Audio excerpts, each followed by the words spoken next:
Et l'un des vieillards prit la parole et me dit, ceux qui sont revêtus de robes blanches, qui sont-ils et d'où sont-ils venus? Je lui dis, mon Seigneur, tu le sais. Et il me dit, ce sont ceux qui viennent de la grande tribulation. Ils ont lavé leurs robes et ils les ont blanchies dans le sang de l'agneau.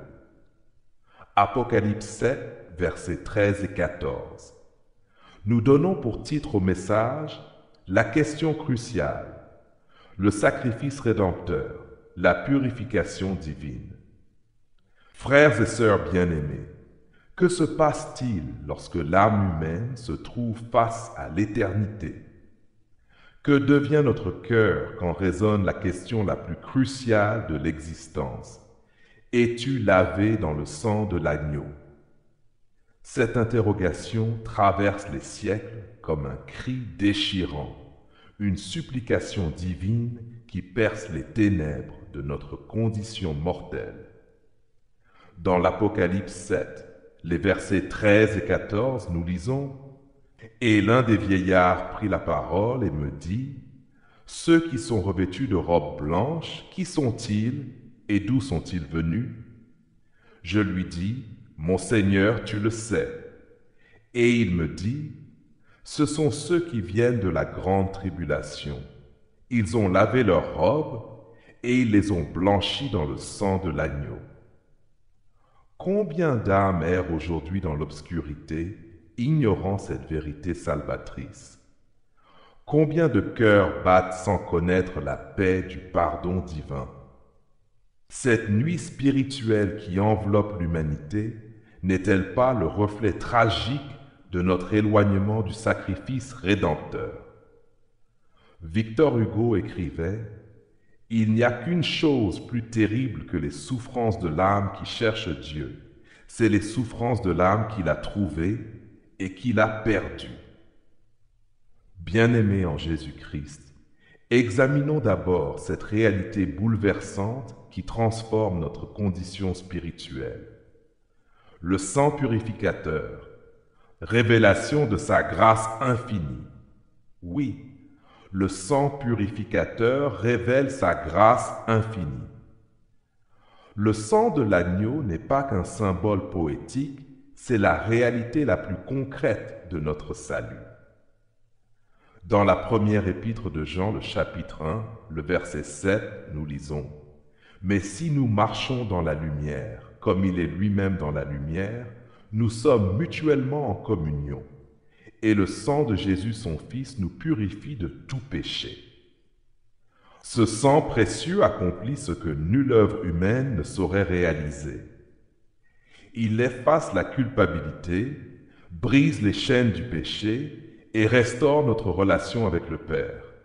Comme le déclara Pascal, il y a un Dieu sensible au cœur, et c'est par ce sacrifice suprême qu'il touche notre être le plus profond.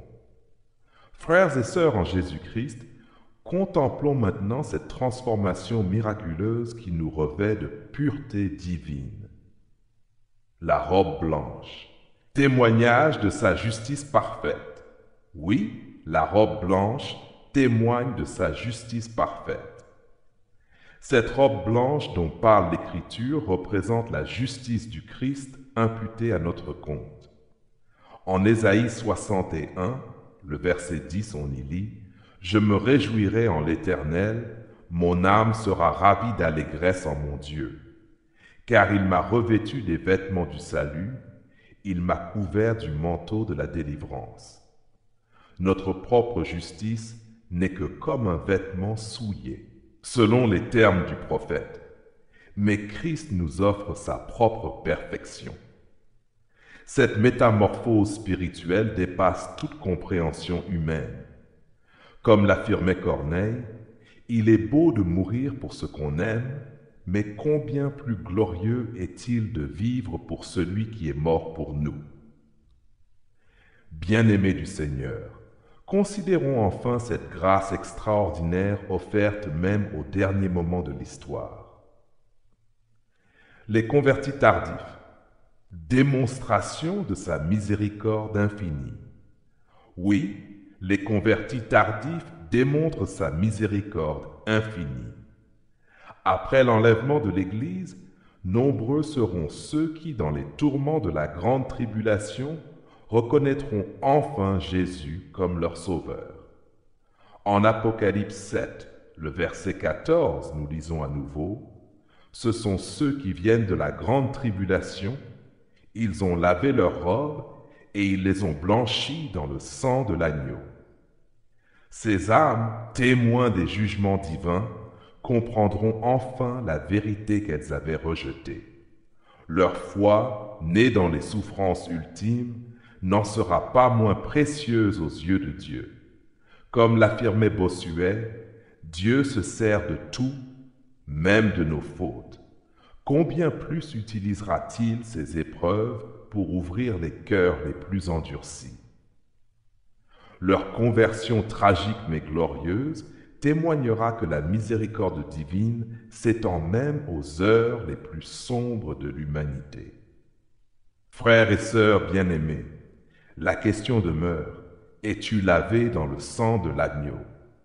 Cette interrogation n'est pas académique, mais vitale, non pas philosophique, mais existentielle. Le sang de Christ purifie, sa justice nous revêt, sa fidélité nous soutient à travers toutes les tempêtes. Que cette vérité pénètre chaque fibre de votre être. Que cette certitude illumine vos jours sombres.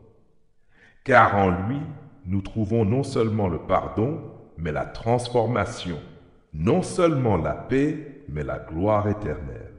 Amen et amen.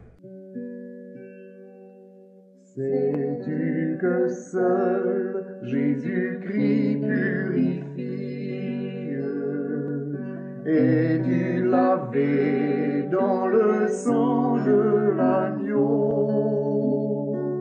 As-tu trouvé le pardon et la vie?